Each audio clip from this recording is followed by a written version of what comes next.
মশা প্রাণনাশক বহু রোগের বাহক। ডেঙ্গু ম্যালেরিয়ার মতো মশাবাহী রোগ দিন দিন ছড়িয়ে পড়ছে মহামারী আকারে। এর থেকে পরিত্রাণ পেতে মশারোধক কয়েলের পাশাপাশি মশা বিতারক ক্রিম ব্যবহার করেন অনেকেই। মশা নিধনের জন্য দীর্ঘস্থায়ী সমাধান নিয়ে কাজ শুরু করে সাউথ ফ্লোরিডা বিশ্ববিদ্যালয়ের গবেষকরা। মশা নিয়ন্ত্রণের জন্য তৈরি করেছেন ফাঁদ, যা কৃত্রিম বুদ্ধিমত্তা ব্যবহার করে রোগবাহক পোকামাকড়কে দ্রুত শনাক্ত করতে পারে।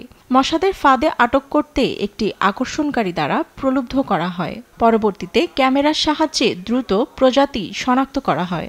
So there's an attractant in the trap. The female mosquito. ফাঁদে একটি আকর্ষণীয় পদার্থ আছে। উপাদান হিসেবে আছে স্টিকি প্যাড। মশা স্টিকি প্যাডে আটকে যাওয়ার পর সুপ্ত ক্যামেরার মাধ্যমে ছবি নেওয়া হয়।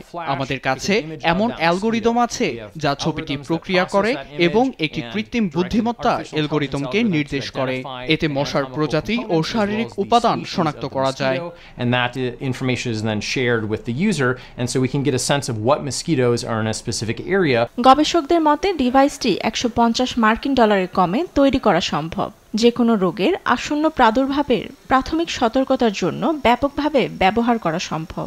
এছাড়াও মশার সংখ্যা কমাতে ও রোগের সংক্রমণ রোধ করতে ক্রিসপের মতো জিন প্রযুক্তিরও বিশ্লেষণ করছে গবেষকরা।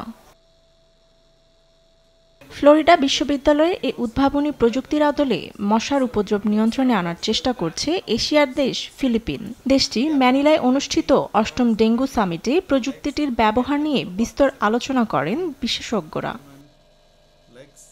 মূলত ডেঙ্গু জ্বর আক্রান্তের শরীরে ব্যথা ও খিঁচুনির তীব্রতার জন্য হাড়ভাঙ্গা জ্বর নামেও পরিচিত। এডিস ইজিপ্টি মশা নামক নির্দিষ্ট মশা ডেঙ্গুর প্রধান বাহক। সাধারণত জুন থেকে সেপ্টেম্বর পর্যন্ত বর্ষা মৌসুমে এটি বেশি ছড়ায়। ঘনবসতি, তাপমাত্রা বৃদ্ধি, দীর্ঘ বর্ষা ও জলবায়ু পরিবর্তনের কারণে মশা বংশবৃদ্ধির কারণ হয়ে দাঁড়িয়েছে। এতে দ্রুত রোগ ছড়িয়ে পড়ছে।